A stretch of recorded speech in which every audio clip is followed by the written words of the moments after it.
èyí lohun tó yẹ kó o mọ̀ nípa adájọ́ àgbà ilẹ̀ nàìjíríà tuntun Kudirat Kekere-Ẹkun.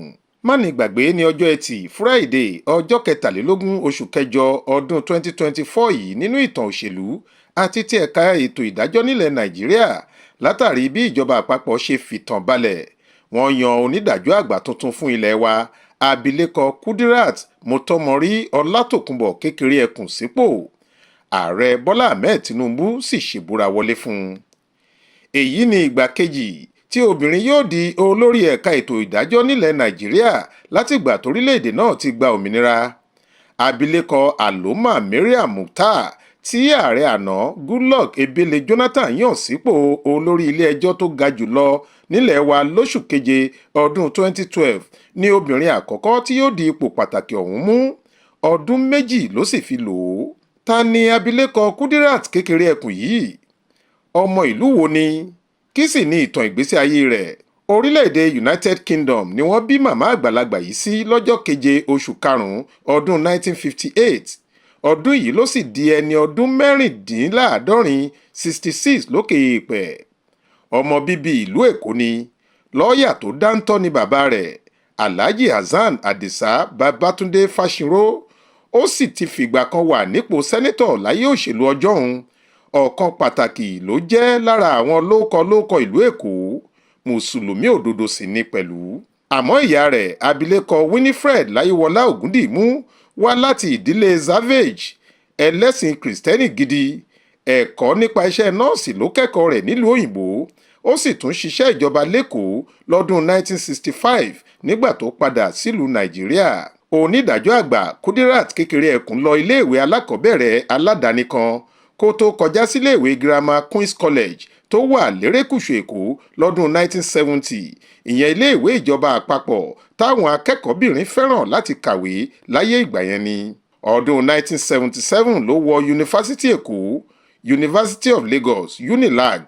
ó kẹ́kọ̀ọ́ ìmọ̀ òfin, ó sì gboyè jáde ní 1980. ẹ̀yìn náà ló wọ Nigerian Law School tó sì ṣetán lọ́dún 1981. ọjọ́ kẹwàá oṣù keje ọdún náà ló darapọ̀ mọ́ àjọ àwọn amòfin ilé wa. ó ṣiṣẹ́ àṣesìnlú gẹ́gẹ́ bí agùnbánirọ̀ National Youth Service Corps NYSC lọ́dún 1981 sí 1982 nípínlẹ̀ Bendel àtijọ́, èyí tó ti di ìpínlẹ̀ Edo báyìí. lẹ́yìn náà ló gboyè master nínú ìmọ̀ òfin lọ́dún 1983. ìrìn àjò Kekere-Ẹkun lẹ́ka ètò ìdájọ́ bẹ̀rẹ̀ lóṣù kejìlá ọdún 1989 tí ìjọba ìpínlẹ̀ Èkó yàn án sípò adájọ́ májísírèètì kejì. ọjọ́ 19 oṣù keje ọdún 1996 ló gba ìgbéga sípò adájọ́ ilé-ẹjọ́ gíga ìpínlẹ̀ Èkó. lọ́jọ́ 22 oṣù kẹsàn-án ọdún 2004 ó tún gba ìgbéga sípò adájọ́ ilé-ẹjọ́ kòtẹ́milọ́rùn. ipò yìí sì mú kó dájọ́ ní ìpínlẹ̀ Ondo àti Benue kó tó di ọjọ́ kẹjọ oṣù keje ọdún 2013 tí Kekere-Ẹkun tún gun àkàsọ̀ oríire míì. wọ́n sọ ọ́ di ọ̀kan lára àwọn adájọ́ ilé-ẹjọ́ tó ga jùlọ nílẹ̀ wa, ìyẹn Supreme Court. òun sì ni obìnrin karùn-ún tó máa nírú àǹfààní bẹ́ẹ̀ nígbà yẹn. ní ti ìrírí, Gàmbàrí jẹ díẹ̀ lóbì kéyín tó pọ̀n. mélòó la ó kà nínú eyín Adípèlé ní ti àwọn ipò pàtàkì tí obìnrin yìí ti ṣiṣẹ́ sìn lẹ́ka ètò ìdájọ́. òun ni ìjọba ológun yàn gẹ́gẹ́ bí alága ìgbìmọ̀ onídàájọ́ tó ń rí sí ẹ̀sùn ìdigunjalè àti kíkó nǹkan ìjà ogun kiri lọ́dún 1996 nílùú Ìkẹjà, ìpínlẹ̀ Èkó ni wọ́n fi ṣe ibùjókòó nígbà yẹn.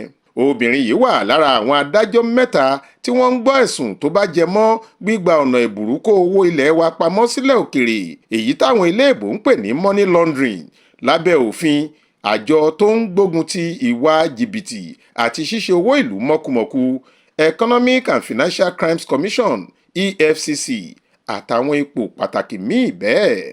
nígbà tó dé ipò adájọ́ ilé-ẹjọ́ tó ga jùlọ, abilékọ Kekere-Ẹkun ló fi ìdájọ́ júwe ọ̀nà ilé fún gómìnà Emeka Ihedioha ní ìpínlẹ̀ Imo.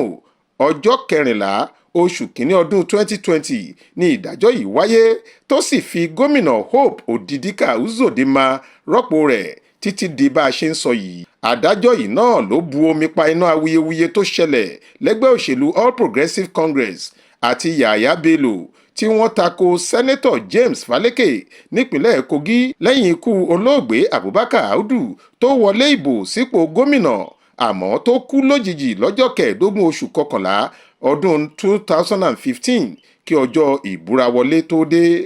Kékeré-Ẹkun yìí náà ló dájọ́ tó fẹ̀yìn Adémọ́lá Adélékè janlẹ̀ lọ́dún 2020 lásìkò tóun àti gómìnà ìpínlẹ̀ Ọ̀ṣun àná Gbóyèga Oyètọ́lá jọ ń ṣe fàǹfà lórí ipò náà.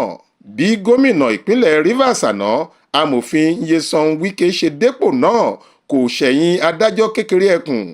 Òun ló wọ́gi lé ìjáwé olúborí Dàkúkù Peterside lọ́dún 2016 tó sì da ìdájọ́ ìgbìmọ̀ tìrìbùnà àti ti ilé-ẹjọ́ kòtẹ́milọ́rùn tó ti wáyé ṣáájú nù bí omi ìṣanwọ́. Faith Adébọ́lá ló ń jábọ̀ ròyìn fún ìwé ìròyìn Ìta Fàájì.